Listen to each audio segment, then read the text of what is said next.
The following show contains a fictional narrative that includes themes, events, and language that some may find distressing. Discretion is advised.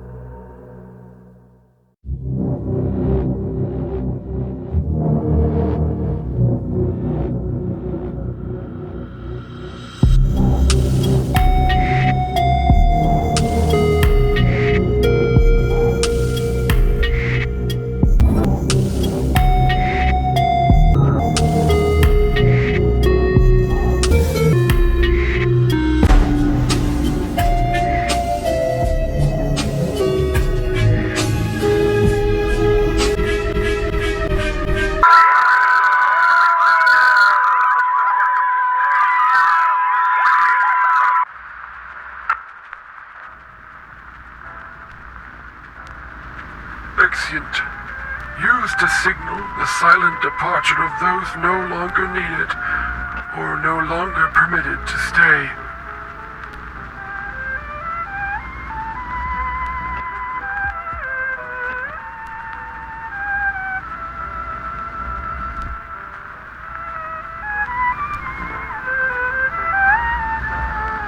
Tonight's performance is different. Not all the players made their entrance. To remain offstage, you will not see them. This part of the story is not theirs. This episode may look different, feel different. That is not a mistake. Not a glitch, not a gap.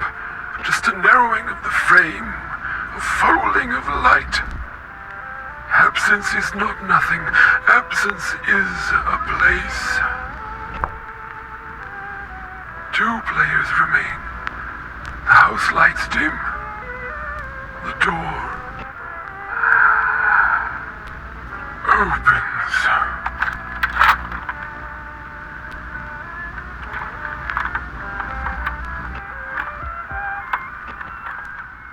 Van Fitz is moving like she's holding something that she's had in her hand for years, and now it's all just coming loose at once. She's striding toward Miranda. You see fury blooming in her complexion and the red lights, and then it's just gone. You blink and it's gone. You don't hear the end of the sentence or the breath she was about to take. You don't see where her foot landed because you are not there anymore. You open your eyes from blinking and you see that the apartment's wallpaper and the stale heat of that radiator that you were feeling, the shadows under the light fixture and the red light, everything's gone. It's all gone. Now you see that there's this large storefront window in front of you. You're standing on a busy New York street. You see this window that's cloudy with grime, and it's got these kind of scrawled letters in what seems to be like hand-painted gold leaf paint. It just says books. And as people bustle by, you feel like you can actually taste and feel the dust that they're kicking up as this place seems to radiate a feeling of an archaic old museum or storage that most people don't even spend enough time to see. It just kind of hides in plain sight, but you're seeing it now and you feel a little bit special, or maybe you feel scared. But either way, you see it. You feel New York around you, but a little bit quieter than you felt it in the past couple of days. You hear a cab's radio muffled as it drives by. Some Frank Sinatra song. You see rather a rusted mailbox. It's stuck both on the wall, bolted there. All these like mayoral campaign stickers everywhere. And the big one, a big mayoral poster, is affixed just aside the bookshop. And written on Sharpie on this poster, it says, "The city's already gone," which seems like an apt thing to read, but then again, where even are you? You're standing on sidewalk. You are across the road from this bookshop. Maybe you each take a second to take account of the fact that you're here and look, and you see that at least mostly you're here together. Not really sure how you arrived. The door to the bookshop is open, just a little bit, enough for warm air to come outside, and breathe away the chill.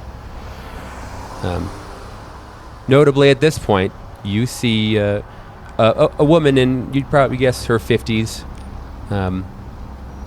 She walks across the floor, or the ground. Merchant, you take note of these really very quietly wonderful shoes that she's wearing.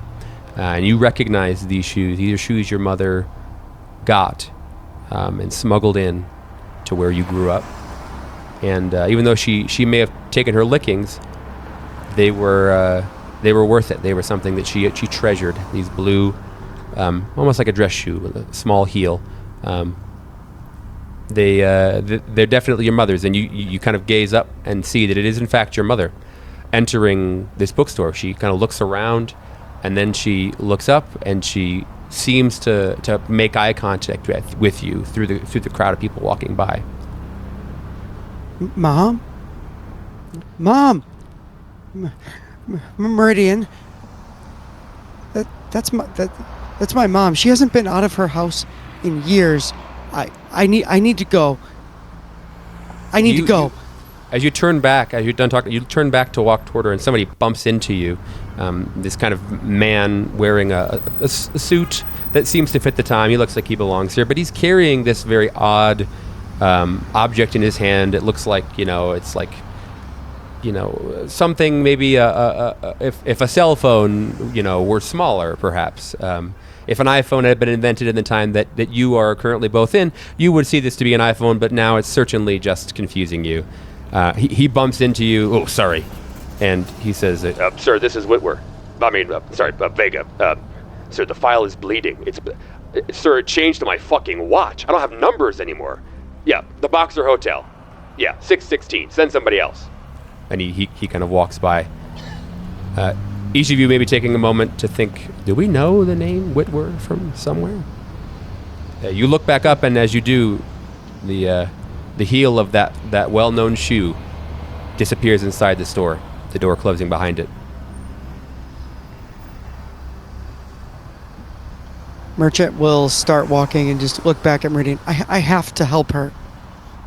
She hasn't left her house in years. I guess we gotta go help her out then. Let me just put my gun back in my pockets, though. Yeah. Might freak somebody out.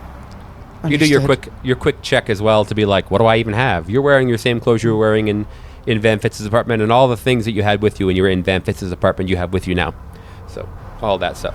Yeah. And I would even imagine maybe Meridian checks like, yep, still loaded, still good to go.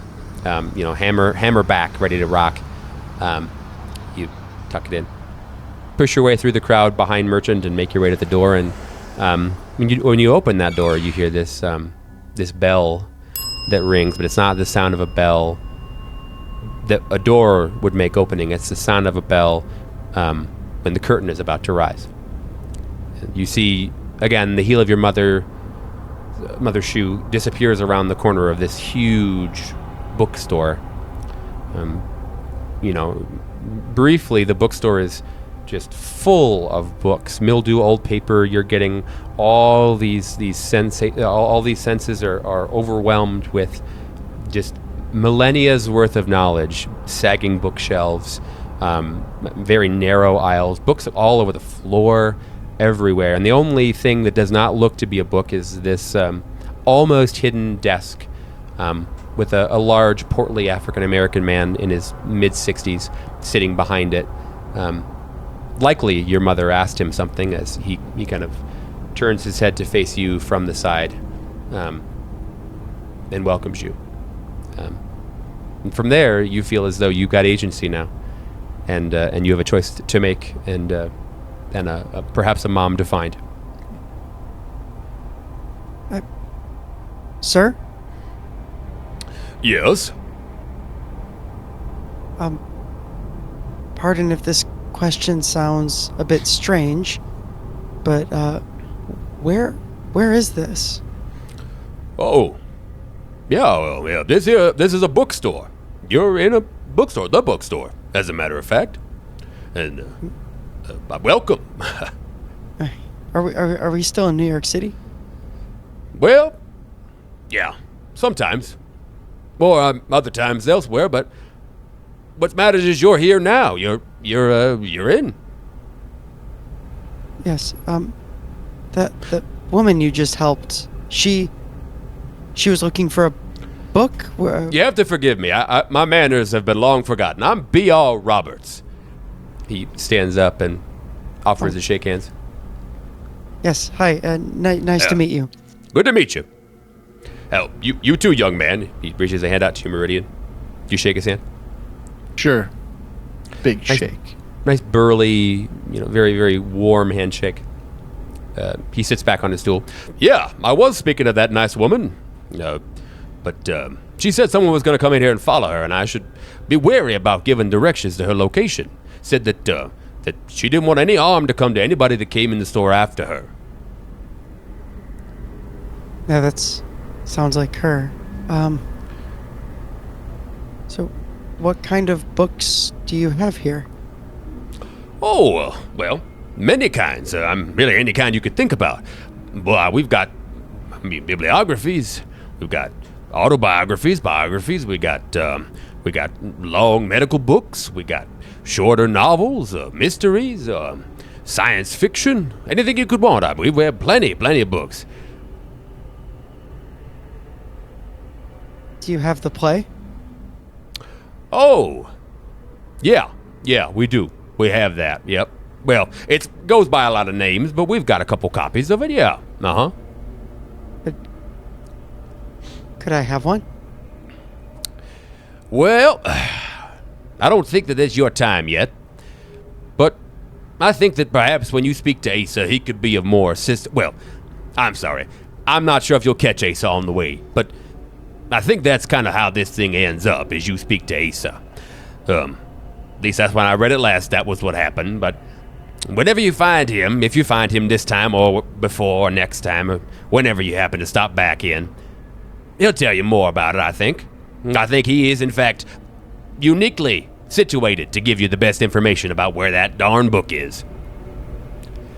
Good. Is there any book we should leave with today? Oh, what a good question. I like that. That's a nice question. There is not a book that I think you should leave with necessarily.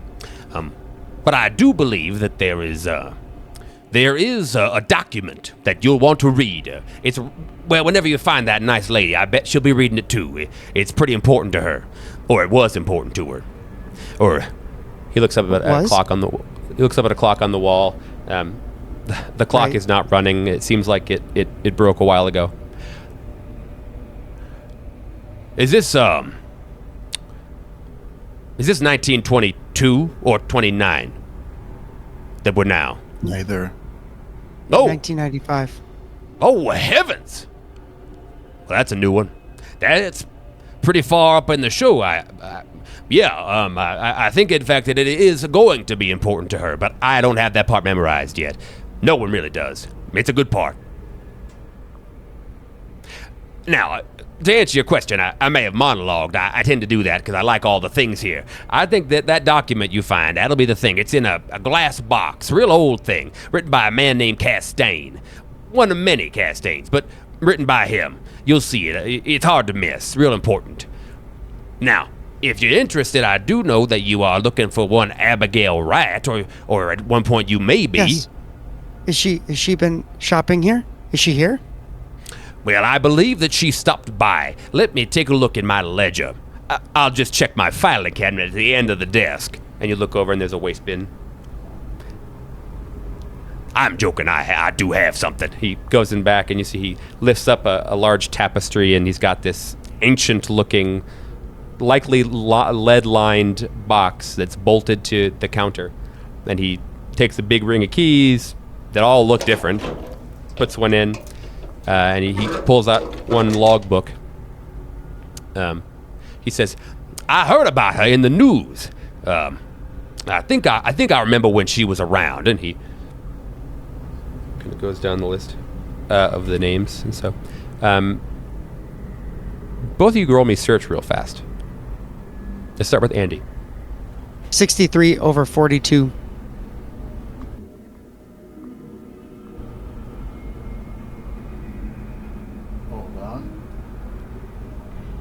I, of course, forgot to get my dice out.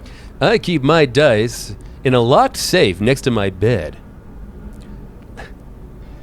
Underneath my pillowcase. 16 under 22. Nice. Merchant is perhaps a little bit harried at the fact that his mom is here, but Meridian, you watch as he's going through, and with that search roll, you can see that the most recent ledger is stamped 1949. He manages to thumb through the book further, and you then see that he has one folded open. It looks to be Arabic, and it looks to be machine printed. There's not really a machine around that would do that kind of thing. It would make much more sense if he hand wrote them, especially because they're paper ledgers. That you don't like they've got covers. You don't really print those. But yeah, you can see he's looking through and he says, "Oh, there it is." He puts his finger on it, and he spins the book around. It's in Arabic, but he spins the book around and says, "That there says you was in the store on the 22nd of February, 1995, which is the year that we're in now, or you're in now. Or, yeah, sure." And then she was here 6 months ago. Yeah, he moves over a column and says, "Very interesting." And you see that the finger where he's at, the cell is empty. He says, "Usually I write down what book a person purchases when they stop in, a measure of record keeping. I know the place kind of looks in disrepair, but really I know where everything is. I didn't write anything down when she came in, and that must mean that she found something that nobody else has found in a long time, or that I didn't even know was here. But that's likely not what happened. I might have just forgotten. Who knows?" It is in Arabic. Do either of you have any language that would be Arabic in nature? Okay. No. Yeah. Okay. Yeah, if you want, I'll go ahead and give each of you the authors of Impossible Landscapes, in their brilliance, decided to write this in Arabic as well. So I can send you the Arabic in case you ever meet a human that knows how to speak that language. Okay. He says, "That's the most I got to help you out. Now, that lady said that you were real important to her, and based on your age, how you look, and how she looked, I'd imagine that was either your mom or your aunt. Is that right?" It's my mom. She's not well. Oh boy. Well, my good sir, I do not mean to be pedantic, but not well is not a very good description of anything that exists here, there, or anywhere. But I suppose if you are speaking quite generally, yeah, she did not seem of sound mind and body. She's not healthy. She shouldn't be here. She needs help. She needs my help. Which way did she go? I'll tell you, but I want you to write this down. Everybody just kind of forgets that I live here and I work here, and everybody forgets that damn paper tiger always runs around. I want you to write down that paper tiger he's mean, and when you find him, and I think you're gonna find him, when you find him, I'd say you light a candle, do something with fire. He don't like fire. And he's not just a sweet thing made of paper. He's got some claws on him. You write that down? Merchant will pull out his little notepad and scribble down, "Paper tiger is mean, and when I find him, I should get fire." Yeah, very good, very good. Now you can follow directions. He stands up out of his chair and he walks over a little bit.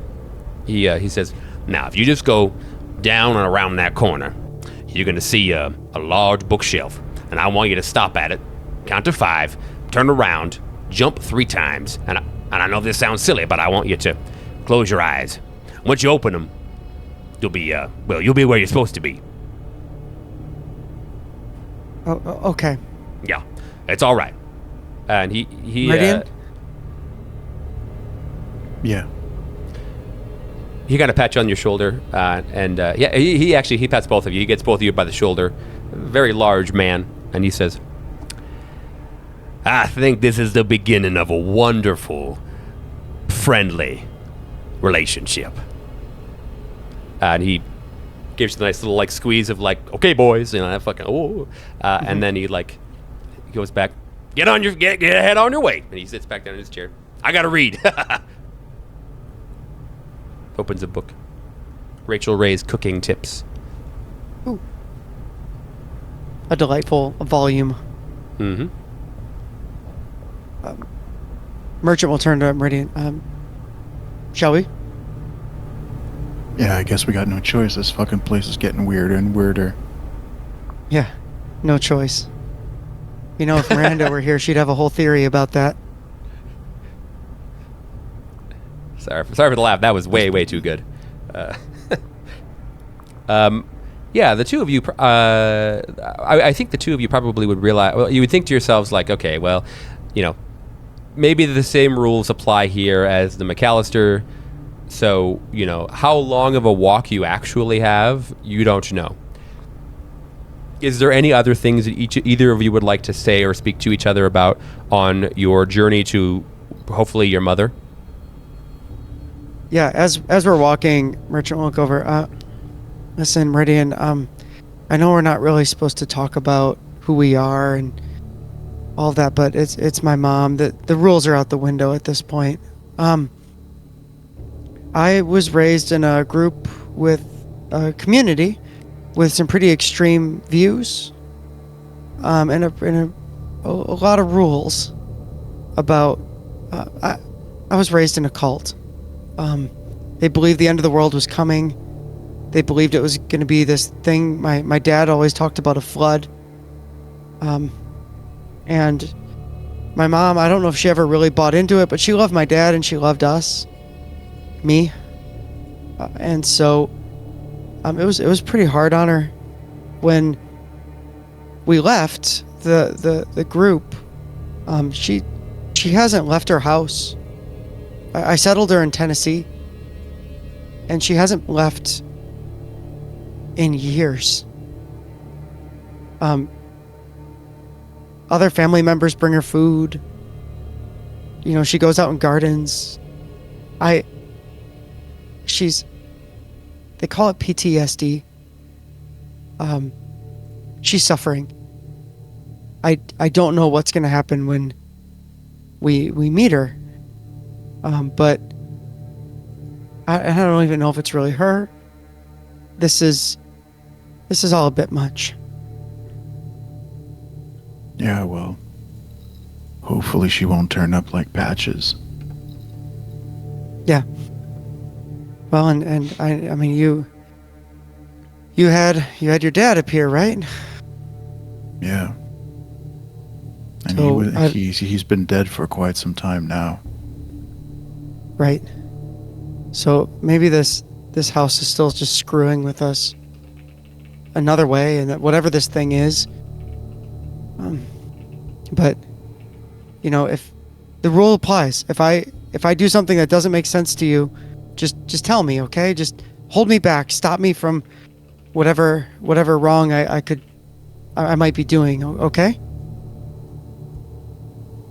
How badly do you want to be stopped, Merchant? Just pull me back from the edge, okay? None of us can trust what we see, right? I saw my mom. You don't know what my mom looks like. It might be someone else, right? Mm-hmm. So just right. Tell me what you see and pull me back from the edge.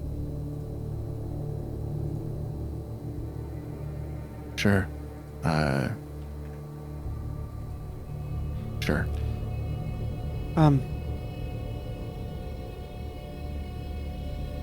I mean, it's crazy, but the guy you thought was your dad was the guy who was on the phone outside. Michael Whitwer. Yeah, okay. You saw your dad. We saw him. It sounds like he was one of us. Cut up to me. He's not cut up to me. Yeah. Well, maybe he's... I mean, time is weird, right? Yeah. He's holding some fucking Game Boy or some shit. Right, talking into a calculator or something. Yeah. But it was so weird. But They maybe said that that just you didn't means the need- time is weird, right? Yeah. They said you But- never needed it in school. I call Right. bullshit on that. Yeah. You keep your walk going down this well, not really a hallway. There's tons and tons of bookshelves all around you. These narrow aisles, all overstuffed, overburdened shelves. The books really don't sit as much as they just loom. They're together in these large lopsided towers. Some have this like cracked leather binding. Some have this super weird cloth that's unidentifiable in color and nature. There's zero organization, zero logic. The floor is also kind of warping under your feet as you go. These soft, wet, damaged spots. Somewhere, there's probably some amount of water has leaked here. So it's also got this like unsettling feeling as you walk across the floor. As you go on for a bit and you'd follow the directions, you complete the entirety of the Hokey Pokey. When you open your eyes, in front of you, both of you see, again, these low-heeled, powder blue, scuffed on the inside toe shoes. And you don't really know the name of them now necessarily, but for those who are listening and those who would like to see, they're spectators. These old, almost like wingtip, but they're women's shoes. Something from a Sears catalog, from a long time ago. But to your mom, they were sacred. They were special. She had them in a pillar case that she kept under the bed, and they were her gift from the outside. And they made her feel like somebody else. And you see them just kind of dip behind another corner of these shelves. I imagine that might be an emotional moment for you. You want to tell us what you do and how you feel? So, Shoemaker is now Alex is terrified that his mom has been sucked into this. He's in disbelief, wondering if maybe Whitwer was a cue, that she's not actually here but someone else, that he's seeing something that Meridian doesn't, but who cares? It's his mom. And so he confidently chases her around the corner. Mom! Mom! You round the corner, and you see that there's a man, a small man. It's hard to tell how old he is. Maybe he's middle-aged, likely. Pretty frail looking. He's got a small penciled mustache. He's got what looks to be a very poor toupee, and is dressed from not long, but a good while ago. You would guess he's maybe from the 1930s or 40s, maybe early 50s. And he's lying on a bunch of books. He's got almost that stargazing look. He's got his hands behind his head, and he's looking at the ceiling, or where the ceiling should be, of this bookstore. He does look familiar to each of you, and I think that each of you have more than enough intelligence to know that this looks a lot like Darabandi, Darabandi, the man you saw in those portraits in the McAllister. And I think that at least one of you, maybe both of you, done some research as well, so you know that his name is Asa Darabandi, and he's sitting there. No sign of your mother. More bookshelves and more rows go on and on. But he takes note of you.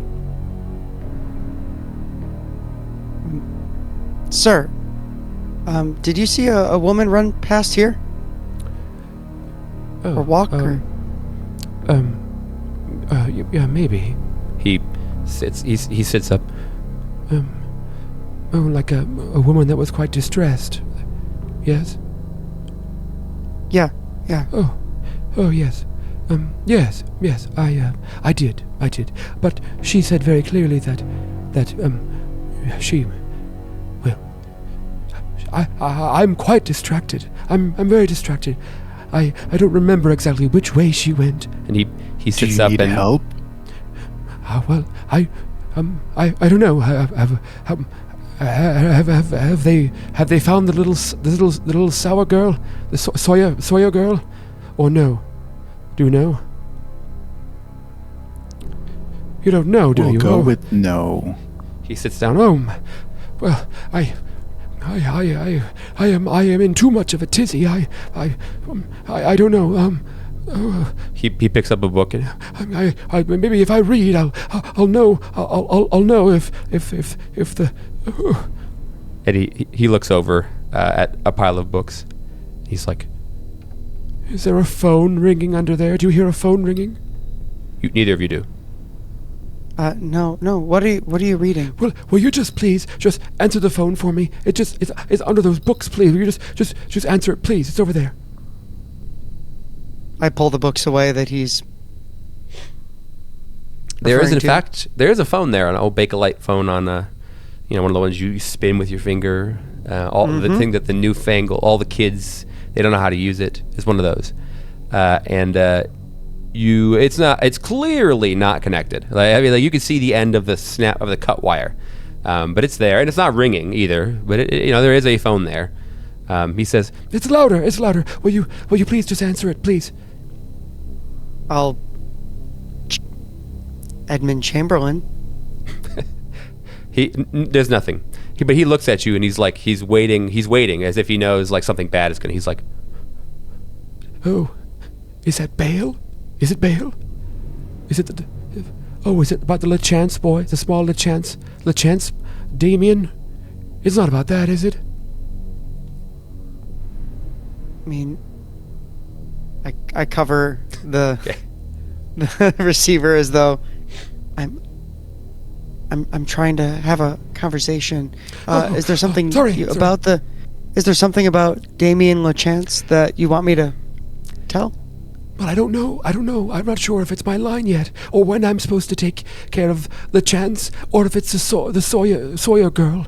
I think it's the Sawyer girl, but I don't know if LeChance is gone yet or not, or if it's another one. What do you mean by gone? He's begun to do this thing that you think is probably compulsive. I think Merchant would know is compulsive, and Meridian thinks, where he's like he's tapping all of his fingers and his thumb, and he's doing it with both hands, and he's like, sometimes they're heirs to the throne. The King Bale. King Bale wants them gone, so I have to take them. I have to take care of them, and I don't like to. They're nice. They're children. I don't like hurting children, but I cannot do it. But he asks. So I need to know: is it Bale? Is it LeChance? Has LeChance already gone, and now I have to go and the Sawyer girl.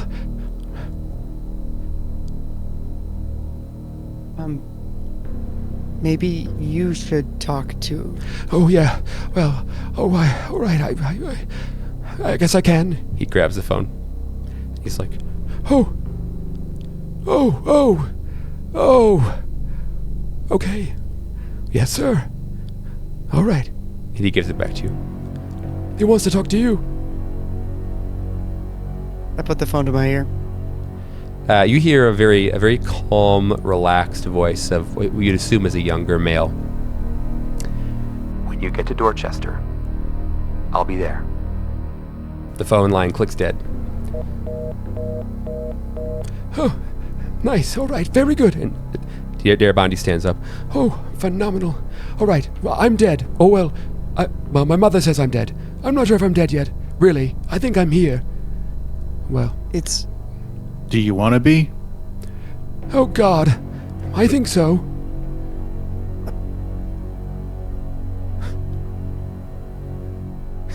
Everyone just looks at each other like... Yeah. There's... Yeah. I don't know if the horse is lame, Meridian. Roll sand. He says... He moves on. He's like... Anyway, I'm dead. My office burned down. That means they found the Sawyer girl, which is phenomenal. That means that she'll get the rest she deserves, and now I get to go back to the beginning. Well, or the end. It depends on where you are, you understand. I mean, from the beginning it looks like the end all the time, but the end obviously can sometimes look like the middle or the beginning. The play, it ebbs and flows. Right. Anyway, yeah. I think we're done here, Merchant. Yeah.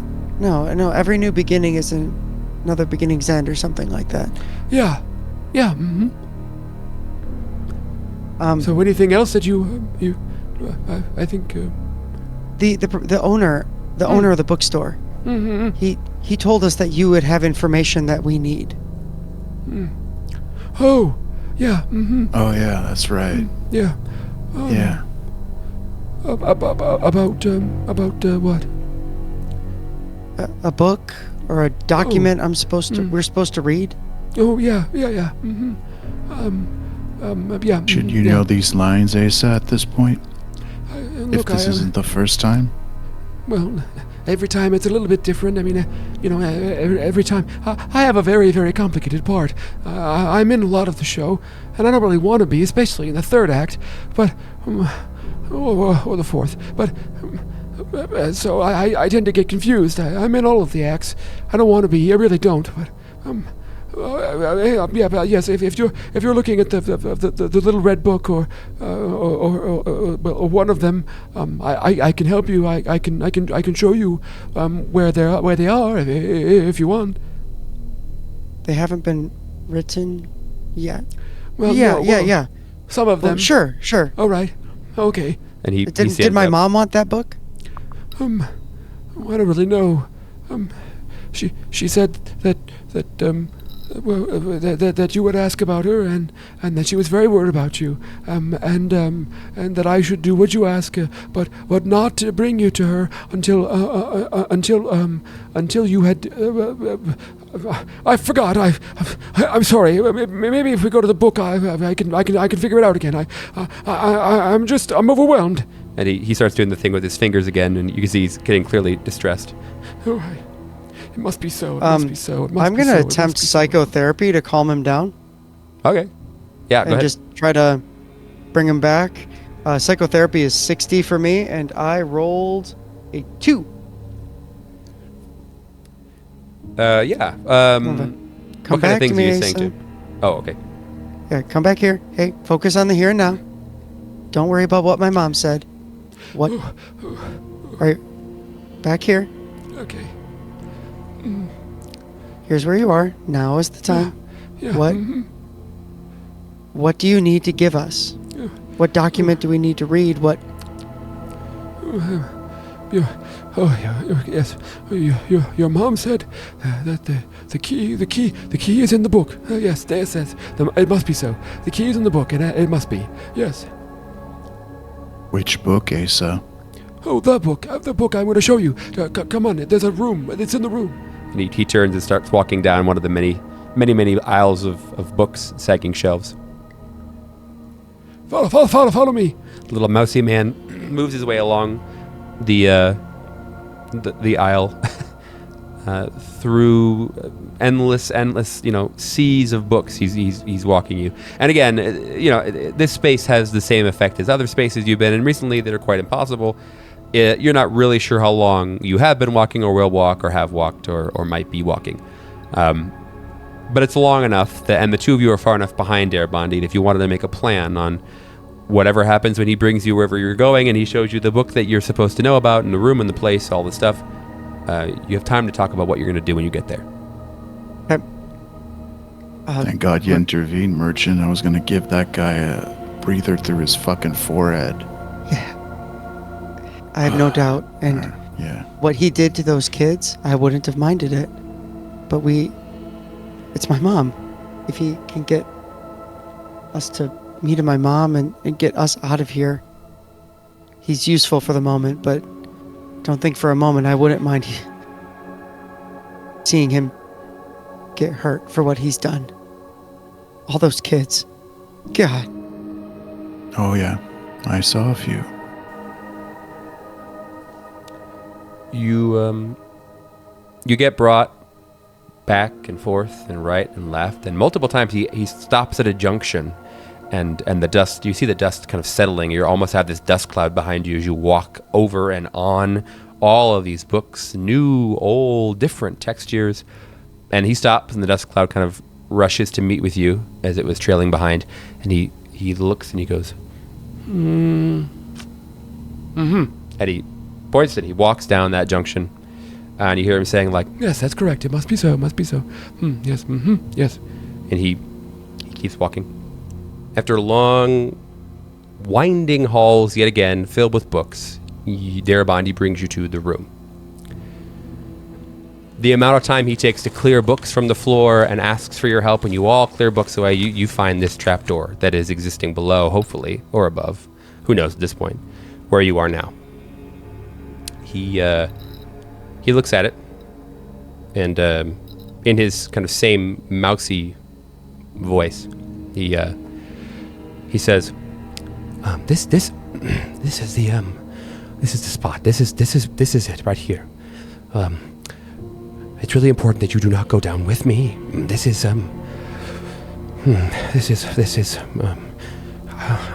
I've kind of forgotten my lines again, so I'm just gonna go by myself down there, and if it's down there, then, well, it will be. It must be so, and I'll get it for you. I'll bring it up for you."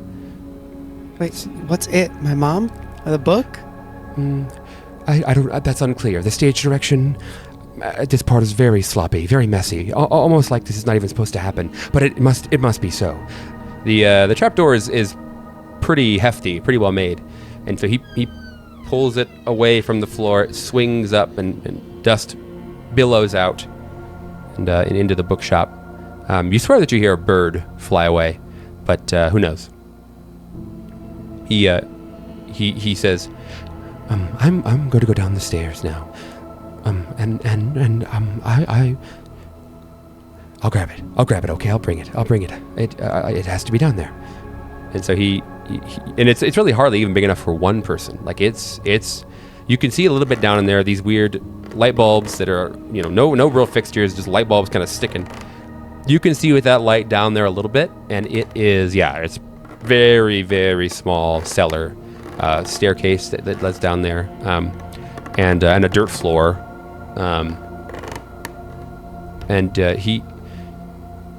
He goes down the stairs very slowly, crouches down, and you see he pulls a cord, and the lights come on. The swinging single bulb, his shadow is kind of dancing now along the stairs. He goes over to, you can just barely see him now, kind of he moves down. This is a little bit bigger sized basement, still very small than you saw before. And he moves over, and there's many, many shelves and trunks and chests all over, books scattered. And he goes over to a section that is not kind of as well lit. The light is kind of just dying in that direction, falling out. And you're not sure if he says something or not. You're not sure if he says, but he stops and kind of makes a furtive look around. And then he reaches his hand out into the section that you really can't see. The light is ended at that spot. And each of you both see a hand reach from out of the darkness and put a book in the hands of Darabandi. And he does a little head bow, and he kind of, as if nothing happened, he kind of walks back over. He's smiling now. You see he smiles as he's walking away, and you can see now. You said it before enough times. You can see he's saying, "It must be so," but this time happier. "It must be so. It must be so. Yes, yes, it must be so." And he pulls the light now right at the base of the stairs and looks up. Yes, and you see he's holding this small little red book. I take it from him. Okay. Oh, very happy. This was how it was supposed to be. I'm so very good. And he steps up the stairs. He's walking up the stairs now. Climbing. Mm-hmm. While he's climbing, I'll ask him, "Hey, who gave this to you?" Karoon? No, who? What? No, who? What? No one. What are you talking about? I got it from the shelf. No, a hand. Someone handed you the book. No, it was just me. It's not big enough for anybody else down there. It's pretty small. I'm not sure if you're feeling okay, but I grabbed it off the shelf. It's dark over there, so maybe you didn't see it. My friend over here doesn't like liars. Who gave you the book? Damn. Go ahead and roll persuasion +20. Just for Meridian existing. In your presence. 43. I rolled a 43. My persuade is 40, so with a plus 20, 43 under 60. Doing well. Okay, yeah. He says. He goes. Well, and you have high humans, yeah, Merchant. Yeah, very high. Yeah. So 70. he. You're not really sure if he was. I mean, like many things are off about the situation, so you're kind of thrown. But once you've added this pressure, it's dead clear, dead obvious that he was reveling in the fact that everything was as it should be. And he was telling the truth, and he did his part, and he said his line, and he got his book, and he went back up. And now that you are telling him all is not as it seems, he is actually more distressed at that realization than the realization that Merchant could squeeze his head in like a potato. So he's like, Oh, no. I almost like temper tantrum. Oh, I thought it was wrong. It couldn't be so right. It just has to be wrong. No, it has to be. It can't.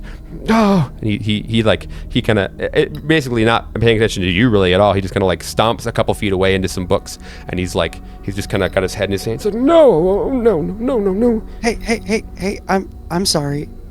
You got the book. Oh, yeah.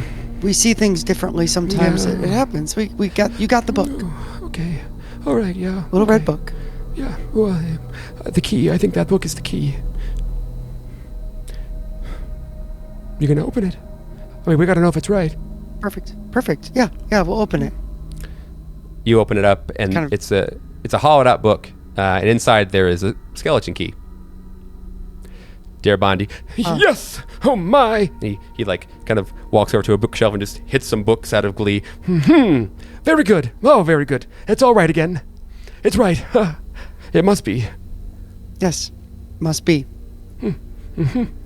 Oh, yeah. So I remembered, by the way, your mother is down there. Just you'll go down there. You'll see there's a book. Something about Miranda. Miranda goes to the masquerade. Middlestone marches to the ball. Something. It's a book. It's a book about a little girl. Do you have any idea what it might be? Yeah. Are they okay? It has now just hit Merchant's head that the fact that they are here and the other two party members are not might mean they're in trouble. He's like, I don't think it's their time yet, so I don't think they could be fine or bad or up or down. But I think it's more important. Are they dead? That threw him. He like, I don't know.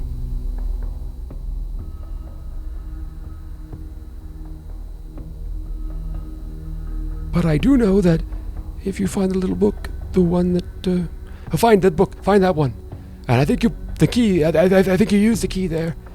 Again, this part is very sloppy. It's every time, but I think that's where you find the key hole for the key, and I think your mom is right around there. Is it your mom or your aunt? My mom. Thought it was your aunt. Well, no problem. Yeah, just that way. You'll see it. It should be on your right. Or wait, which way is right? That way. Then it's the left. Sorry. he looks at he does the L thing. Yeah, the L thing. Left. It's just on the left then, down the way. You can't miss it. It's very bright. But be careful for Act 2. Who's... Hey... Act 2? Yes. There's more to this? It's always more or less. But it must be so. So don't worry about it. It's really okay. It must be so. And he just turns and begins to walk into the books. I wonder if Bale likes me. No, he probably doesn't. Boy, oh boy. Oh, what a day. I wonder if my lines Asa. are coming soon. Oh, yes? Turns around. Paper tiger. Oh, oh, be very careful. Oh, Who's the paper tiger?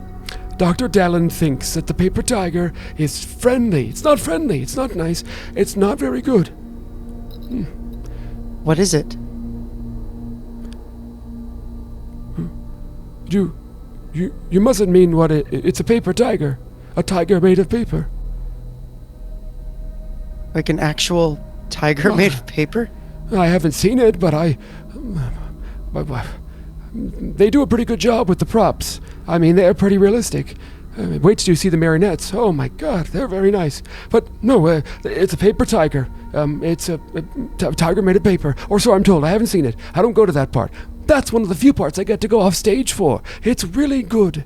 Oh boy, the Act 2 is tough, very tough. But anyway, don't trust Dallin about the tiger. Otherwise, he's a very nice man. I'm sorry, I've confused you. Again, don't worry, it all must be so. So all you have to do is be there. And it'll all be okay. Right. Just follow our cues, right? Yeah, yes, exactly. And sometimes you might not know them, but just do what makes sense, because it's all supposed to be. And it must be so. So don't worry. It'll all work out in the end. No matter how bad... And he stops. No matter how bad you do, or people you hurt. It'll be okay. It always is. Well, it always ends up that way, I think. I need to go. And he turns, and he just starts walking away from you into the books. Just say when. Just say when. This probably isn't even happening. Let's forget it. Let's help my mom.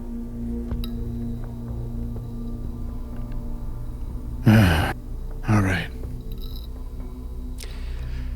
And with that, each of you move down the row, and hopefully you're going to be moving to your left soon, finding a book that sounds something like Mauve Goes to the Masquerade Place, and then putting in a key.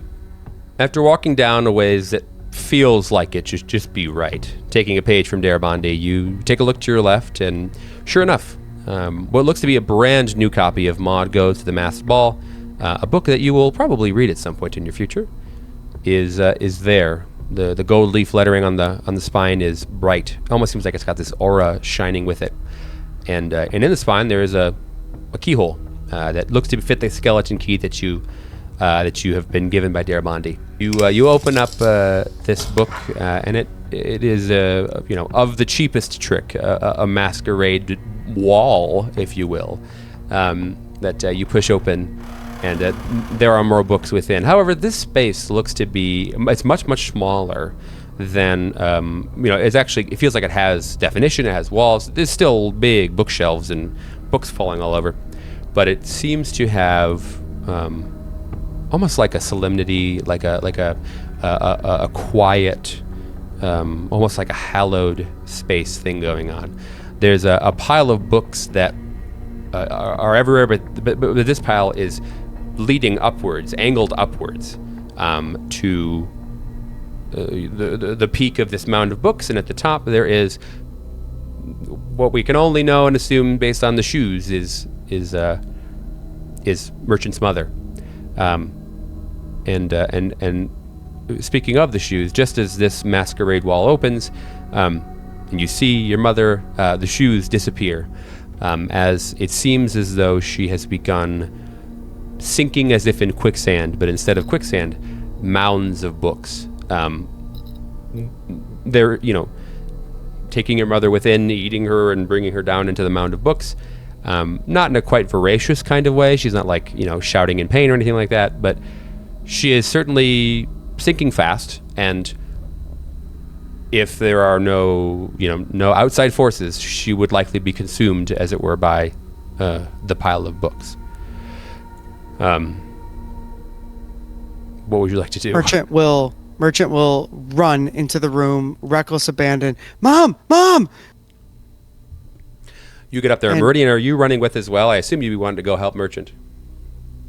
Yeah, but at a slower pace. This is like he's been through this once. He's like used to the trick, I guess, at this point. Yeah, doesn't want to get played twice. Gotcha. Yeah. Yeah, you walk up there. Yeah, I mean, you see Merchant get to the top of the mound of books, and he's got his mom kind of by the waist or by the arms or by the armpits and trying to like help her get out. And it seems pretty clear to you that in the few moments that you take extra to look around and test the book's sturdiness and kind of be mindful and present, it looks like this is as held up and fucked up as it always is, same as it ever was. You think it's probably safe to go up there and help. Why don't both of you just roll me athletics to see how well you're gonna be able to keep her from the book pile. 71 under 80. 23 under the base of 30. Nice. So both of you get a pretty good hold on Merchant's mother. You both feel as though you feel that way. You feel as though, yes, I in fact have a very good hold on mom.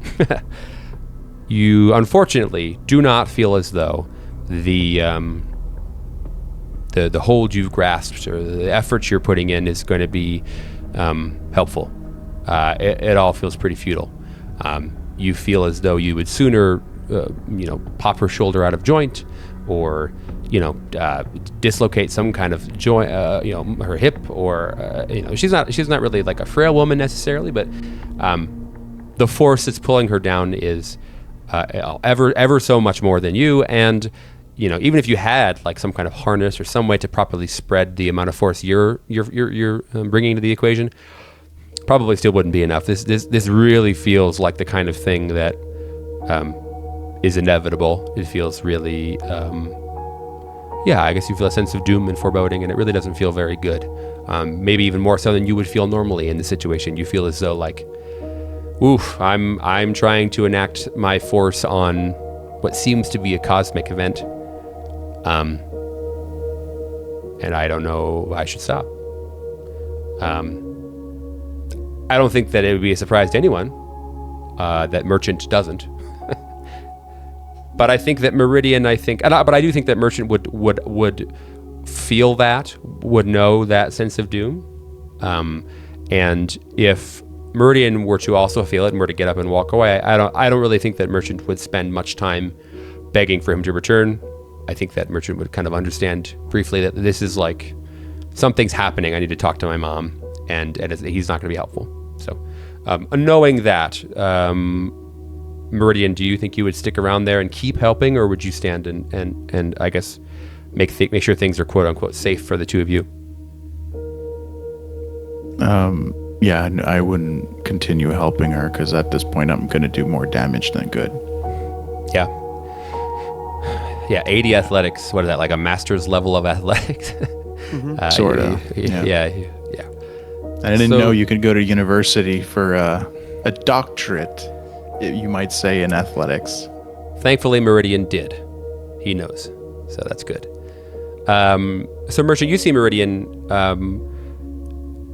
Again, I don't think there's much focus really on each other here. I think you're focused on Mom, but you definitely sense his gaze of like, fuck, man. I'm really sorry. And then he gets up, and I would think that you would probably spend not much time worrying there again, because that this is like... Yeah, this feels like it's happening, and so Merchant absolutely gets that this isn't his moment. Mm-hmm. And instead of like this pulling of the shoulders, Merchant just goes in and just hugs his mom. Mm-hmm. Mom, I'm so sorry. I She don't know says- how I brought you into this. I am so sorry. Alexander, honey, it's okay. I know now. I understand. She's crying, obviously. I know. I know that. I knew that to know is to not be improved, but to be changed, and that's okay. And as you hear the book's kind of slapping on her knees now as she gets deeper. Do you respond? First I'm sorry you stayed with Dad for me. I'm sorry you're here. She cuts in. Honey, it's okay. It's all right. I know my part. My time on stage, it's done. It's okay. I have no more lines. I can retreat to the wings, Alex. It's except for you, honey, and I. She begins to emote much more. She begins to she's not bawling. You know, she wants to retain, but she's many tears, fervently crying. No, Mom, you don't have to be done now. You can't be done. I don't want you to be done. She winces as a hard book cover kind of like jabs into her ribs, and she kind of winces. And you know, obviously, you know, you're getting lower and lower with her hug. And she grabs you by the face and she says, "When the child gives you the message, Alex, that is the most important thing. You have to follow that message. That is your guide, your map. It's worth more than all the ruby red wine you can ever see or extract. You have to follow that child's message." And then she says, she looks you right there, she brings you close, she says, "And do not go to the Ark." And at that point, she's shoulder depth now, and you feel as though you've got time. You've got the last words to this version of your mother. I love you, Mom. Please don't leave. She has the time to say, "Don't be scared. I love you too." And I assume, her form disappears below a mound of books, and for a moment the books kind of writhe as if there's a form underneath them, and then after a few seconds, it is all but quiet. No wind, no breathing, no sound of light bulbs humming or buzzing. It's just dead quiet for a good bit, a long time in this context. What is Alex doing right now?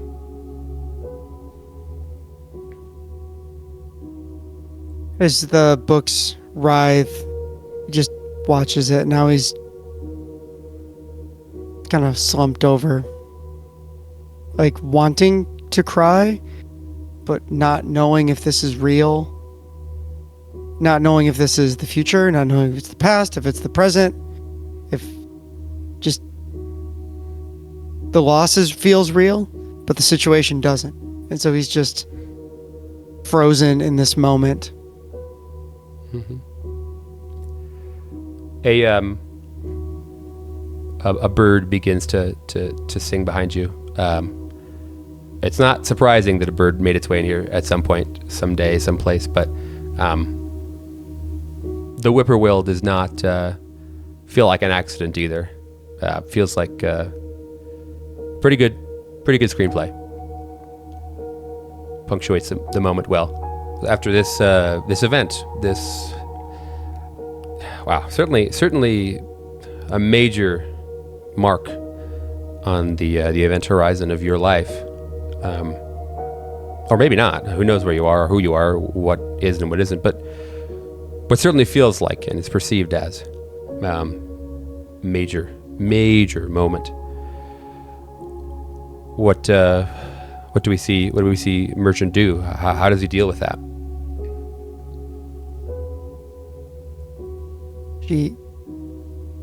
Merchant stands and saying to no one in particular, Meridian being the closest to a confessor he has at this moment. She was so strong. She stayed. She stayed with those terrible people and protected me. I couldn't save her from them. I couldn't save her from this. I hate this place. And who knows, maybe I'll wake up tomorrow and have to do the same thing over and over again. I hate this place. Meridian? You look up, and you see that Meridian is standing in front of what seems to be the top of the book hill.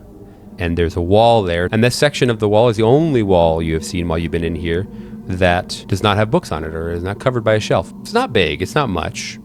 In someone's house, it would be certainly very inconsequential in terms of space. But this cased document of some variety in this very nice oak and golden filigree case, and it is taking up this little section of the wall all by itself. Meridian is standing in front of it, transfixed, appears to be reading it. You're not sure if he has really heard or been present for anything that has happened based on the way that he is so enveloped and transfixed in this document. Doesn't respond to you, just is still locked with it, reading it. Merchant will climb the hill and see what he's doing. Seeing the box better now, the case better now.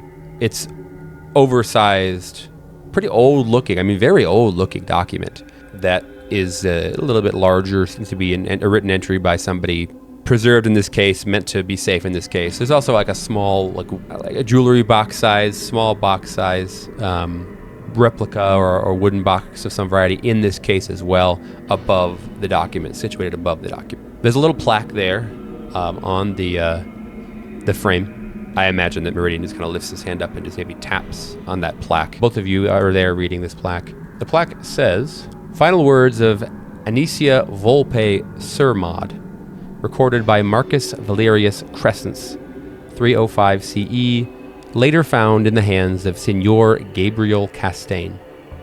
You see this? Hey, what is it? I don't know. It's weird.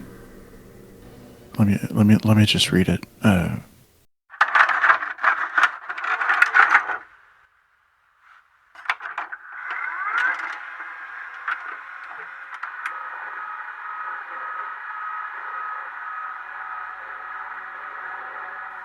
Lockbox opens with mind, not key. I speak this here to remember it. Strength of heart, not key. Father's letter was stained. Rose-colored circles bled through the ink like it wept under pressure. I cannot say how long it had waited. Dust inside the box was alive, or at least it moved like breath. The diagrams are beyond me. The script pulses.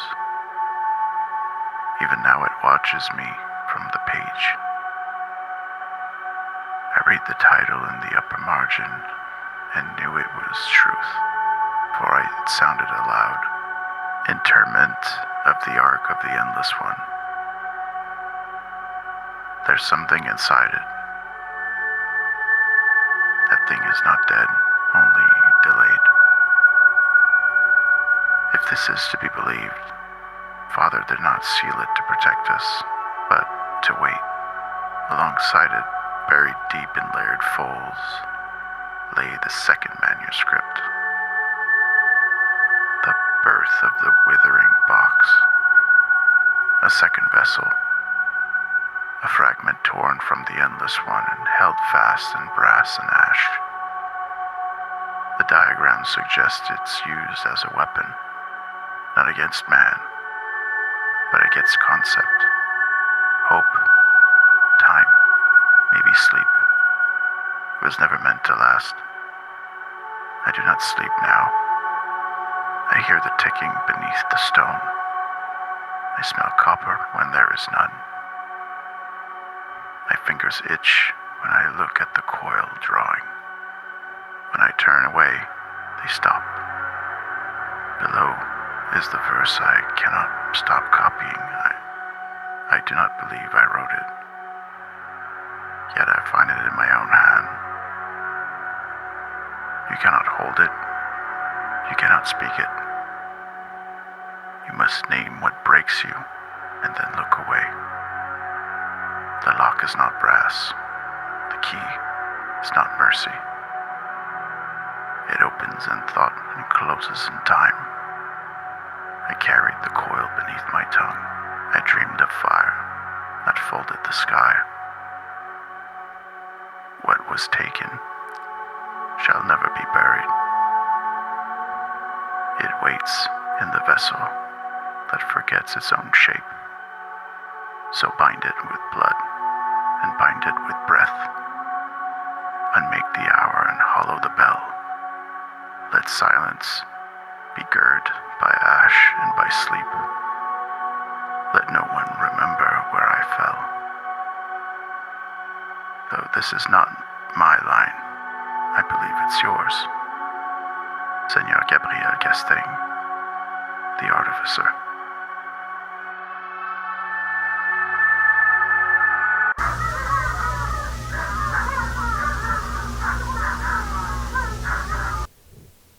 What the hell is that? I don't know. I don't know. Merchant grabs the shoulders of Meridian and pulls him to face him. I'm not doing so well, Meridian. I want you to make me a promise. If I get lost, if I'm like this, like him, like Darabandi, like the night manager, like all the people we've met, I don't want you to hesitate. I don't want to be like that. Promise me you won't hesitate, and you'll end me on the spot.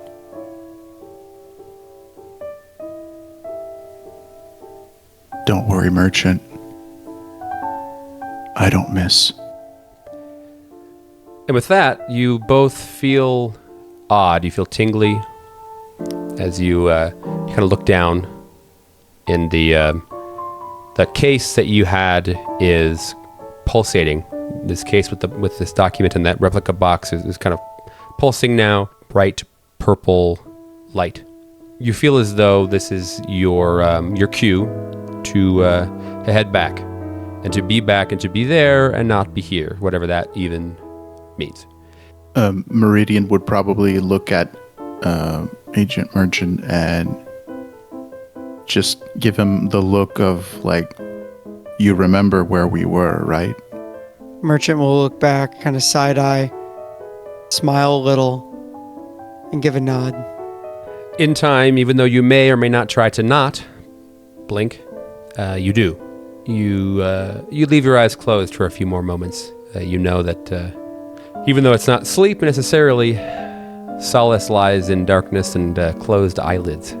You reopen, and there you are. You see the bare walls, the red light that signals urgency and disturbance and a feeling of being chased. You're back at Van Fitz's apartment, but for a breath, you weren't here. Maybe it was longer. You had your time in the wings, time behind the curtain, but now you're no longer in the times when you are not watched or nothing is waiting for you. Now the lights are bright, the set is real, and I imagine you both lock eyes for a moment, just long enough to know that you both had an experience today that you shared. What that means, neither of you know, but you know that whatever happened, you were both there for it. And then, just as it was, the curtain rises.